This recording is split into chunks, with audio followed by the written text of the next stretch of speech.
Okay, so what does this have to do with this problem? Well, back to the AI researchers. So, stemming from Sokolov's work, at least in part, was the idea that there's the world out there, and it's made out of objects, and they're sort of self-evident, and what we do is we build an internal model of that world, and then we compute trajectories, we make maps, we compute trajectories, we lay out plans that constitute a manipulation of that internal representation, and then we act out the representation. And it's kind of an empirical idea, philosophically speaking, and the idea is that sense data is in some sense given to us, and from that sense data, that given self-evident sense data, we build these models, and then that's how we think, and that's how we operate in the world. And everyone, that's kind of folk psychology. Everybody thinks, well, that's right, that's how it is. It's no, it's not right at all. And that's why we don't have general purpose robots. Because what happened to the AI researchers was that they tried to build machines and built toy environments. So imagine you're trying to build a basic robot, at least initially. You can't model the whole world, so you build toy environments that the AI system can model, and then you have it do simple things in the toy environment. You couldn't even get the machines to see the toy environments, and part of what was discovered in AI was there were no toy environments. Well, imagine even if you just have a simple environment that's made out of pyramids and columns, spheres, just simple geometric forms. Well, you still have the problem of variant lighting. It's like, well, is a pyramid in the morning the same as a pyramid at midday? Well, what about 5 minutes past midday? Or 30 seconds past midday? Like, how much lighting, how much illumination change is necessary before the object isn't the same object? Well, maybe illumination doesn't have anything to do with the object. Well, that's kind of awkward because then you don't get to see it. And how is it that we manage to infer the stability of an object across transformations of illumination? And the answer is, we don't know. And how is it that we're able to perceive objects at all? Because the other thing that became complicated, and you see this if you ever use a program like Photoshop, you can see objects in a photo in Photoshop, and the objects appear self-evident. They have boundaries and borders, but if you zoom in, you can't tell where the boundaries are.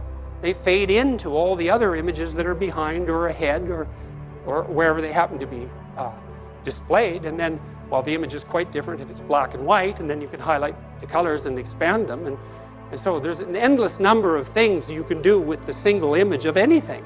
Well, you think about what that means. There's an endless number of things you can do with a single image of anything. Well, how in the world is perception possible then?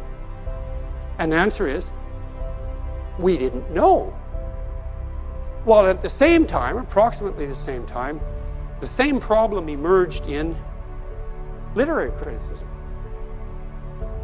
And you can see why in some sense, right? If you can't perceive something even simple in some canonical manner that's self-evident, how in the world can you derive a single reliable canonical interpretation of a given text?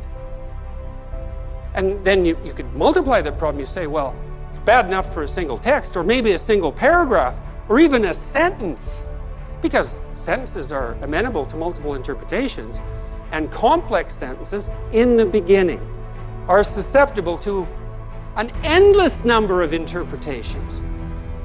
Really? Endless? Well, endless is a problem, right? Because to perceive something, there has to be an end. So endless is a real problem. And the cognitive psychologists, Medin and Aguilar, who worked at MIT, they said a finite number of objects can be grouped in a near infinite number of ways. Well, you think, well, imagine your books on a bookshelf. Well, you have the books, and then you have the sequence of books. I think that's all self-evident. Well, how are you going to arrange those books? Well, that's a problem if you've ever tried to sort out your library, and if it's a big library, it's a big problem, right? You have to invent a very complex and sophisticated indexing system to know where the books are.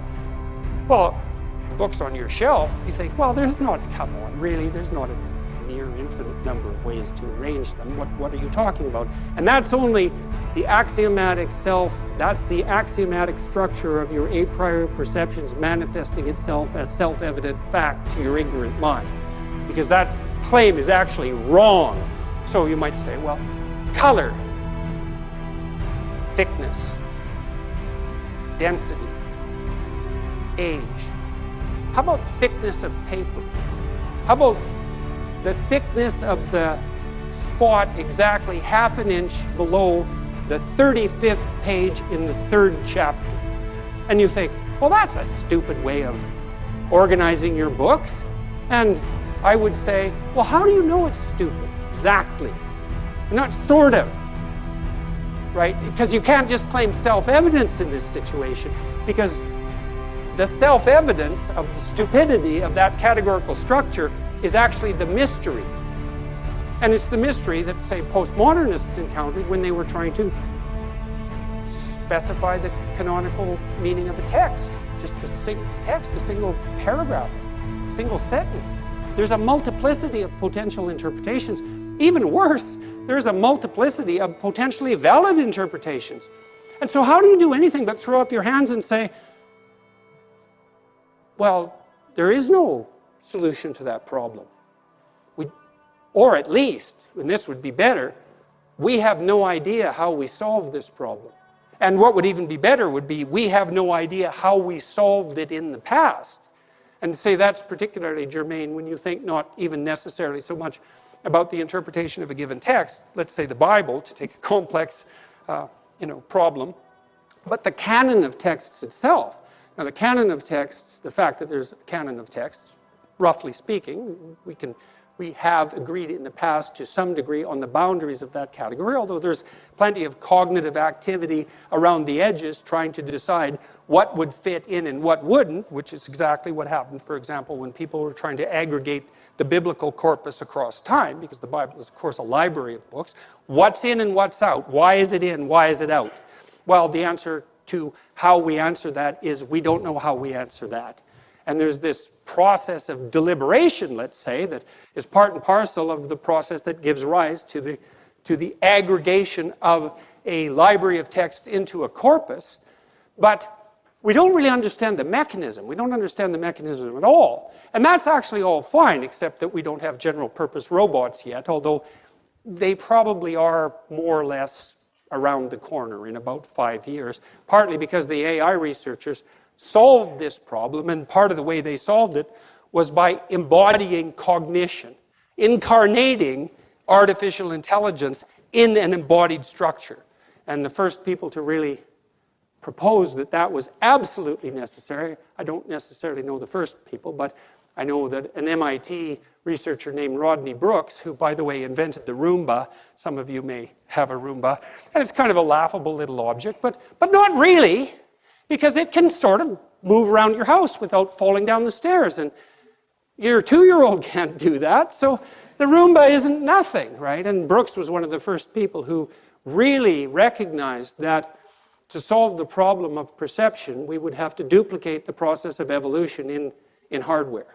And so he started building these little machines that pretty much all they did to begin with was scoot away from light. And, well, eventually that became the Roomba, which is a pretty useful gadget. And you see variants in some sense of what he's done with self-driving cars, because they're embodied systems as well, right? Because the car is actually a body that moves from place to place. And it turns out that a lot of our perceptions require embodiment, and it turns out that one of the philosophical consequences, implications of that is that the way we solved the problem of perception was through 3.5 billion years or thereabouts of evolution. And also that there was no other way of possibly solving it.